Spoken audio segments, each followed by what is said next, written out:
Hello guys, king വ്ളോഗ്സിലേക്ക് എല്ലാവർക്കും സ്വാഗതം. നമുക്കിന്നൊരു ലിവർ ഫ്രൈ ആക്കാവേ. അതിനാവശ്യമായിട്ടുള്ള സാധനങ്ങൾ നമുക്ക് എന്തൊക്കെയാണെന്നൊന്ന് കണ്ടാലോ. സവോള, ഇഞ്ചി, വെളുത്തുള്ളി, പച്ചമുളക്, ചെറിയ ഉള്ളി, ഇത്രയാണ് നമുക്ക് ഇതിന് വേണ്ട സാധനങ്ങൾ. ഇതിൽ ഇഞ്ചിയും വെളുത്തുള്ളിയും ചെറിയ ഉള്ളിയും കൂടെ നമുക്കൊരു ഇടിയോറിലിട്ടൊന്ന് ചതച്ചെടുക്കാവേ. ഇനിയിപ്പോൾ ചതയ്ക്കേണ്ട, അരയ്ക്കണമെന്നുണ്ടെങ്കിൽ നമുക്ക് മിക്സിയുടെ ചെറിയ ജാറിലോട്ട് ഇട്ടിട്ട് നമുക്ക് നന്നായിട്ടൊന്ന് അരച്ച് വേണമെങ്കിൽ എടുക്കാം. ഇങ്ങനെ ചതച്ചിടുമ്പോൾ അതിന് വേറൊരു ടേസ്റ്റാണ് കേട്ടോ. നന്നായിട്ടൊന്ന് ചതച്ചെടുക്കാം. പിന്നെ നമ്മൾ കുക്കറിലേക്ക് നല്ല കഴുകി വൃത്തിയാക്കി വെച്ചിരിക്കുന്ന ലിവർ നമുക്ക് ഇട്ട് കൊടുക്കാം.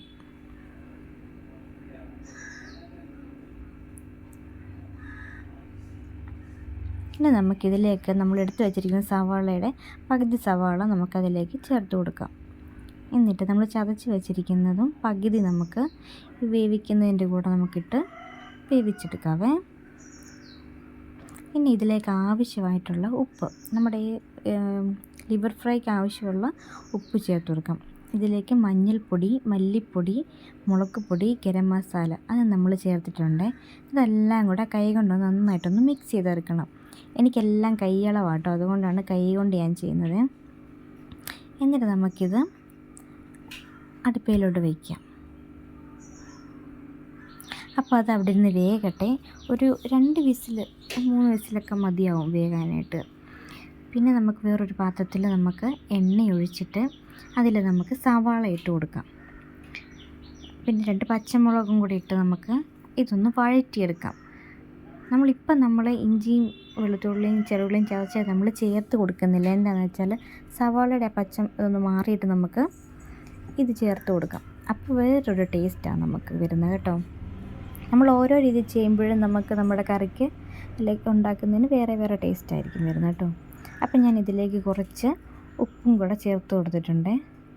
സവാള ഇത് വാടാൻ വേണ്ടിയിട്ട് മാത്രമുള്ളൊരു ശക്കല ഉപ്പ് ചേർത്ത് നമ്മളിതെല്ലാം കൂടെ നന്നായിട്ടൊന്ന് മിക്സ് ചെയ്തെടുത്ത് കഴിഞ്ഞിട്ട് നമുക്കിതിലേക്ക് കുറച്ച് തേങ്ങാക്കൊത്തിട്ട് കൊടുക്കാം. തേങ്ങാക്കൊത്ത് ഇട്ട് നന്നായിട്ടൊന്ന് വഴറ്റിയെടുക്കാവേ.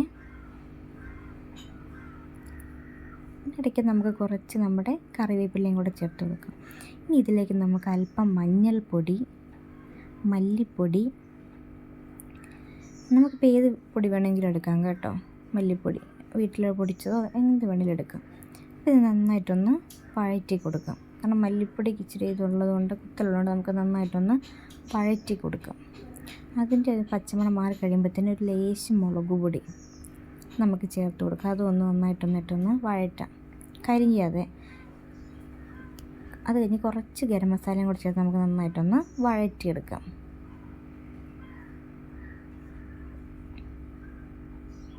നന്നായിട്ട് വഴറ്റിയത് ഇതിപ്പോൾ നമ്മുടെ വെന്തിരിക്കുവാണ് നമ്മുടെ ലിവർ. അപ്പോൾ കുറച്ച് വെള്ളമൊക്കെ ഉണ്ടാവും. അപ്പോൾ നമ്മൾ അതോടുകൂടി ഫുള്ള് നമ്മളങ്ങ് ഒഴിച്ചു കൊടുക്കുക. എന്നിട്ട് ഇതിലേക്ക് കുറേശ്ശെ നമ്മൾ കുരുമുളക് പൊടി ചേർത്ത് കൊടുത്തിട്ടുണ്ട്. കുഞ്ഞു വഴക്കായതുകൊണ്ട് എനിക്ക് അന്ന് ഷൂട്ട് ചെയ്യാൻ പറ്റിയില്ല. നന്നായിട്ട് വഴറ്റി ആ അച്ചാറെല്ലാം വറ്റിച്ചെടുത്ത് നമ്മളിതിലേക്ക് പിടിച്ചെടുക്കണം. ഇതെല്ലാവരും ഒന്ന് വീട്ടിൽ നല്ല ട്രൈ ചെയ്ത് നോക്കണേ. നല്ല ടേസ്റ്റാണ്. ഏട്ടനൊക്കെ ഒത്തിരി ഇഷ്ടമായി. അപ്പം എല്ലാവരും ഒന്ന് ട്രൈ ചെയ്ത് നോക്കണേ.